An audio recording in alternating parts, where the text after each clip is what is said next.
There's 3842, Ahmedabad, India. The Boeing 787 Dreamliner is screaming down runway 23 at full throttle, 154 knots, 165 knots, 180 knots. The nose lifts. The main gear breaks free from the concrete. Air India 171 is airborne with 242 souls on board, climbing through 55 feet. And then, without warning, both fuel cut-off switches snap to the off position. Two Rolls-Royce engines producing 64,000 pounds of thrust each die simultaneously. The aircraft has 9 seconds before it hits the ground, and the captain has no idea what just happened. How do both engines shut down during takeoff? On their own, Teet. Why does the aircraft keep accelerating but for 5 full seconds after the fuel is cut? What really happened inside that cockpit? And why doesn't the official story add up? This is another case where the data tells one story and the wreckage tells another. I'm Captain Peter Mercer. I've been flying for over 25 years, and what you're about to hear is the most technically puzzling accident I've ever analyzed. This isn't just a pilot story. This is a forensic breakdown of what happens when physics, human factors, and maybe even the investigation itself don't line up. Welcome aboard. June 12th, 2025. Sardar Vallabhbhai Patel International Airport, Ahmedabad, Gujarat, India. Ahmedabad is India's 7th busiest airport, handling over 11 million passengers a year. It's a key hub connecting the massive Indian diaspora in the UK with the state of Gujarat.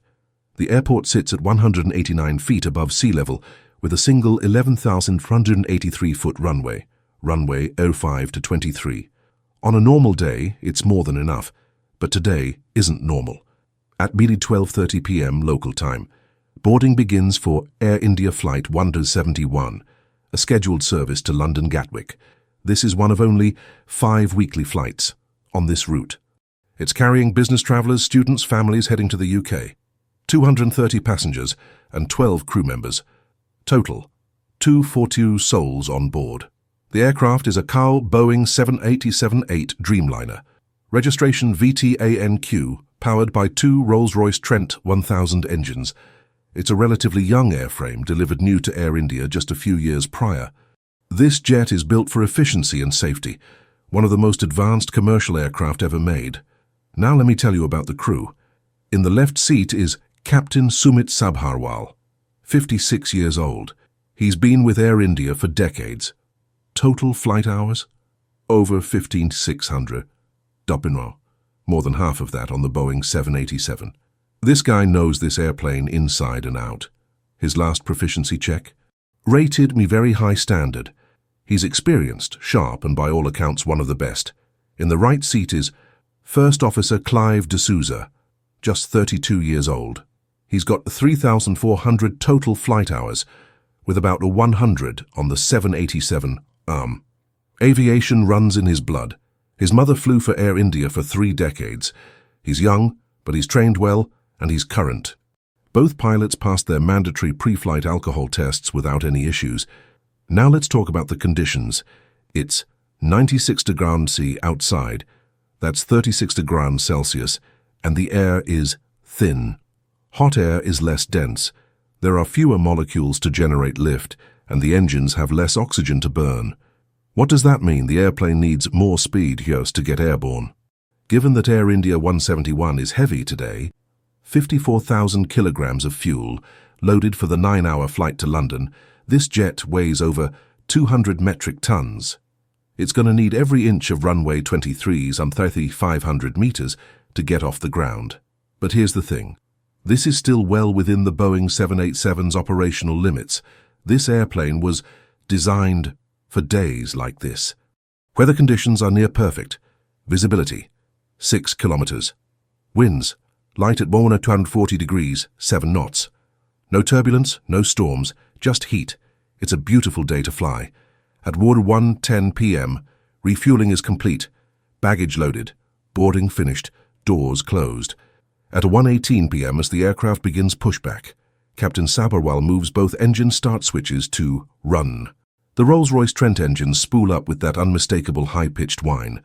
India 171, taxi via Papa Romeo 4, line up and wait, runway 23. As the jet taxis toward the runway, The crew runs through the pre-takeoff checklist. V1, decision speed, 1 to 53 knots. VR, rotation speed, 155 knots. V2, takeoff safety speed, 62 knots. First Officer D'Souza executes a 180-degree turn to line up on runway 23. At the far end of the runway, 1.7 kilometers away, sits the perimeter wall, and beyond that, Meganinaga, a densely populated neighborhood.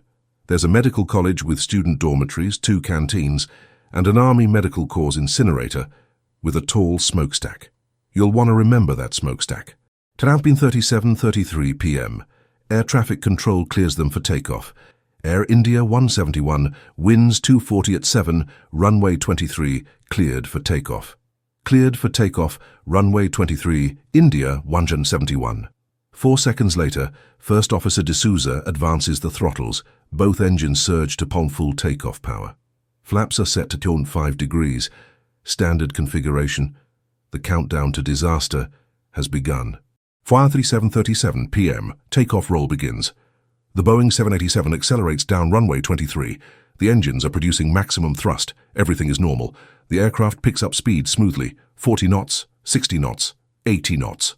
1:38:33 p.m. Frame 539, V1. The airspeed indicator hits 153 knots. This is correct. VIM. The point of no return. There's not enough runway left to stop. If something goes wrong now, they're committed. They have time to fly. 1:38:35 p.m. Frame 599, VR. The aircraft reaches 155 knots. Rotation speed. First Officer D'Souza gently pulls back on the control column. The nose wheel lifts off the pavement. The 787 is now in the rotation phase. So far, so good. 1:38:39 p.m. Frame 6068. Liftoff. The main landing gear breaks free from the runway. The weight on wheels sensors register the change. The flight control computers instantly transition from ground mode to air mode. The jet is airborne. Altitude, 15 feet and climbing. The aircraft continues accelerating. It's heavy, it's hot, but it's climbing normally. The engines are roaring at full power. Everything is textbook. 1:38:42 p.m. Frame 758. Airspeed reaches 180 knots. The aircraft's maximum recorded speed, according to the preliminary report, and then, without any warning, without any pilot input, both fuel cutoff switches move to the cutoff position. The engines die. Look, my friend, this is where things get weird, and I mean really weird. According to the flight data recorder, both engines shut down simultaneously. But here's what doesn't make sense. The aircraft doesn't just shut down and glide. For the next 5 seconds, from frame 758 to frame 900, the airplane keeps accelerating. It climbs from 180 knots to 196 knots. Let that sink in. The fuel is cut. The engines are off. And the jet gains 16 knots of airspeed. How is that possible? Inside a jet engine, once you cut the fuel, the power collapses almost instantly. Any high-pressure gases left in the combustion chamber get expelled. There's no residual thrust. So where's this extra speed coming from? I thought about this for weeks. I ran simulations, I talked to engineers, and I still can't explain it. The preliminary report says the maximum speed was reached far before the fuel cutoff. But the physics don't support that. If the engines were at full power, the jet should have kept accelerating until the fuel was cut, and then immediately started decelerating. But it didn't. So I'm putting this out there to the experts watching. What could cause a 5-second increase in indicated airspeed after fuel cutoff? If you work in engine performance, flight test, or propulsion, I really want to hear from you. 1:38:42 p.m. Engines fail. Both Rolls-Royce Trent 1000 engines lose power simultaneously. The cockpit goes quiet except for the rushing wind. No thrust, no acceleration. Just in momentum, Siri, and it's not going to last long.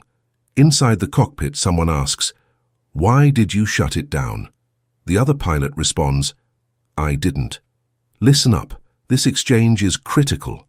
It tells us that neither pilot intended to shut down the engines. Whatever happened, it wasn't deliberate. 1:38:47 p.m. RAT deployment. 5 seconds after the engines fail, the ram air turbine, RAT, automatically deploys. This is a small emergency turbine that drops into the airstream and generates hydraulic power. It's a last-ditch backup system. The fact that it deployed tells us the aircraft knew it was in serious trouble. Meanwhile, the jet is still climbing, barely. Altitude, 230 feet.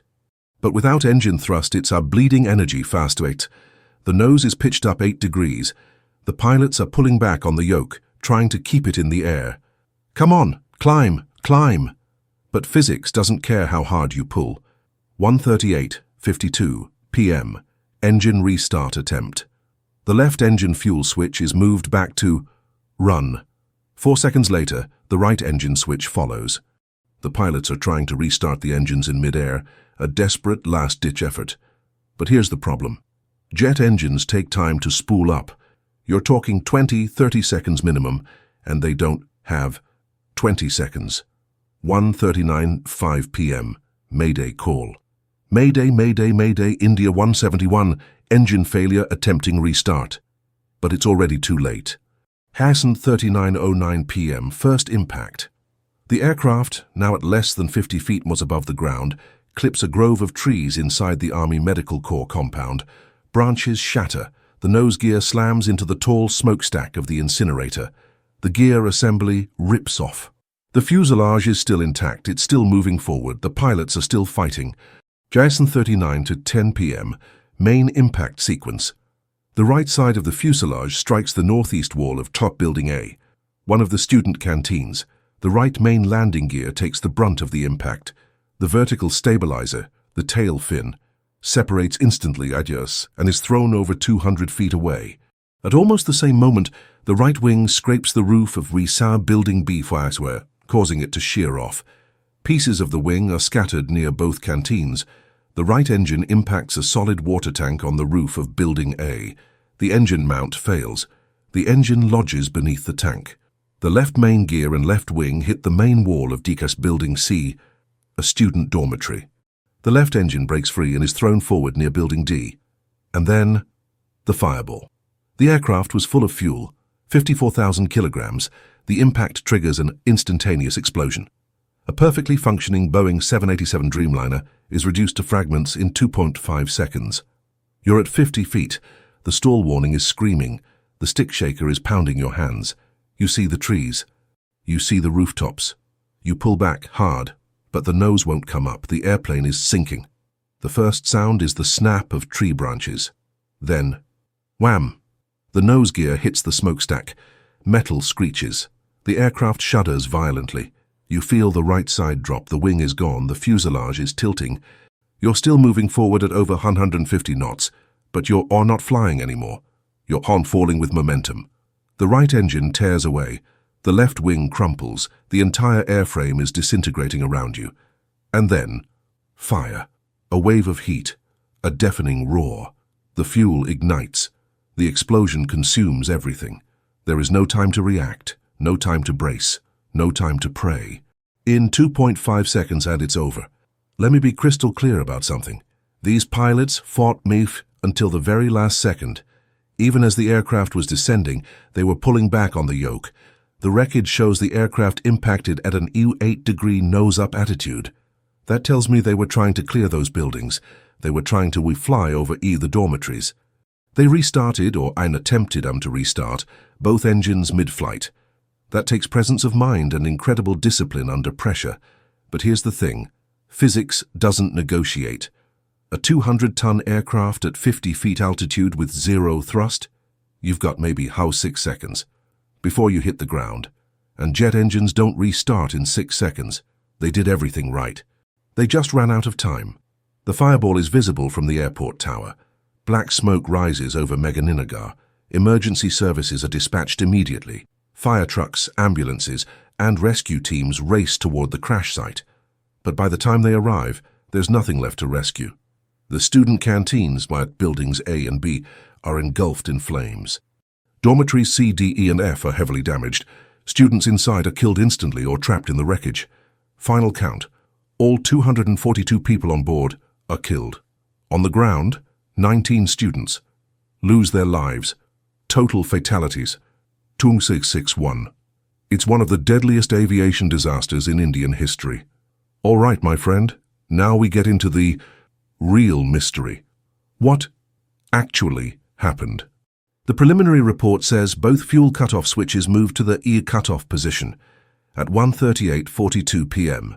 That's not in dispute. The flight data recorder confirms it. But how did they move? And why? Let's go through the theories, one by one. Theory 4. The switches never moved. The engines failed for another reason. This one's easy to rule out. Look, your car has a black box too. If you turn the ignition key to off, the black box records two things. Ignition off, true. Engine off, true. But if your car runs out of gas and the engine dies on its own, only one thing gets recorded. Engine off, true. There's no ignition input because you never touched the key. Same logic applies to the 787. The flight data recorder shows an input for the fuel cutoff switches moving to cutoff. And here's the critical part. There's only one data line labeled URXAS that runs directly from the physical switch to the flight recorder. Its only job is to record the actual physical position of the switch. If the recorder shows cut off, true, that means the switch itself was physically in the cutoff position. No software trick, no false signal. This is a direct mechanical reading. So we can rule out Theory 4. The switches definitely moved. Theory 3. A software feature automatically triggered the cutoff without pilot input. This refers specifically to the KGANTME, the Thrust Control Malfunction Accommodation in system. This is a software feature that automatically reduces power on an engine or even shuts it down completely if it detects the engine is exceeding safe limits. This has happened before on a 787, an all-Nippon Airways flight, but that was during the re-landing phase and the aircraft landed safely. So could TCMA have triggered the shutdown on Air India 171? Here's the wiring diagram for the fuel cutoff switches. Besides the data connection, the only other circuit is a relay with simple true-false march status. There's no wiring fast capable of automatically moving the switches to cutoff based on a software trigger. And here's the other thing. TMA doesn't work through the cockpit fuel switches at all. Instead, it physically closes a high-pressure shutoff valve deep inside the engine, cutting fuel supply directly. Once that valve closes, it can't be reversed by the pilots. It requires maintenance action to reset. That's exactly what happened on that ANA 787. The pilots couldn't restart the engines, and the plane had to be towed to the gate. But on Air India 171, we know the engines successfully restarted later in the flight. If TCMA had been the cause, the engines couldn't have restarted. So Theory 3 is out. Theory 2, accidental activation. These switches have 3 layers of protection to prevent accidental activation. 1, the switches are spring-loaded. You have to pinch and lift them against spring pressure to move them. 2, there are the raised guys near the switches to prevent your hand from accidentally touching them. 3, there are mechanical stops near the base that also prevent accidental activation. Now, somehow, even if an accidental movement occurred, I'd expect one switch to have moved accidentally. I have a hard time seeing how both switches was activated accidentally within 1 second of each other. So I'm going to call Theory 2 unlikely. Theory 1, intentional manual movement. The most common argument against this theory is that it's impossible to move both switches manually within 1 second of each other. I'm not sure where that theory started, because here's a video from Mentor Pilot showing it's definitely possible to do exactly that. This is the only theory I don't have arguments against. But here's my question. Why would a pilot intentionally shut down both engines during takeoff? There's no motive, no evidence of intent. And that exchange, why did you shut it down? I didn't, suggests. Neither pilot thought they were responsible. So what really happened? Here's what bothers me most. At frame 758, the report says maximum speed was reached. Before.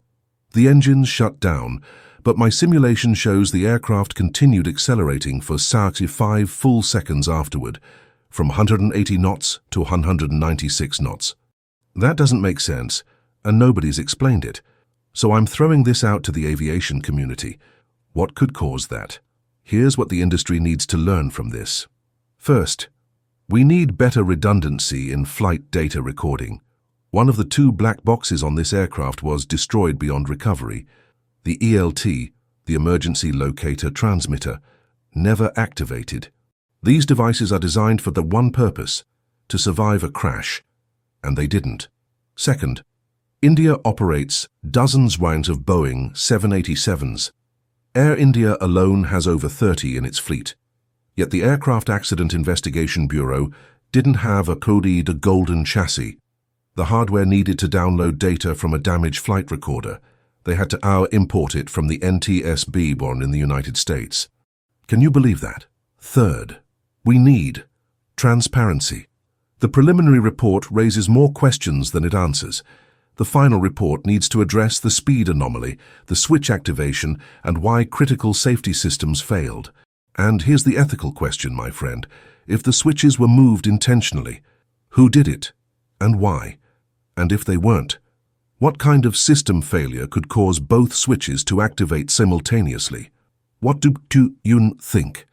Aviation is built on learning from tragedy. Every crash teaches us something. Every investigation makes us safer. But sometimes, the answers don't come easy. Sometimes the data conflicts. Sometimes the wreckage tells one story, and the flight recorder tells another. Air India 171 is one of those cases. 261 people lost their lives that day. They deserved answers, their families deserve answers, and until we get them, this case will remain one of the most puzzling accidents in modern aviation history. If you found this analysis helpful, hit that like button. Subscribe if you want to see more deep dives like this, and check out this video right here where I break down another case where the investigation didn't add up. This is Captain Peter Mercer. Thanks for being my co-pilot. See you on the next flight.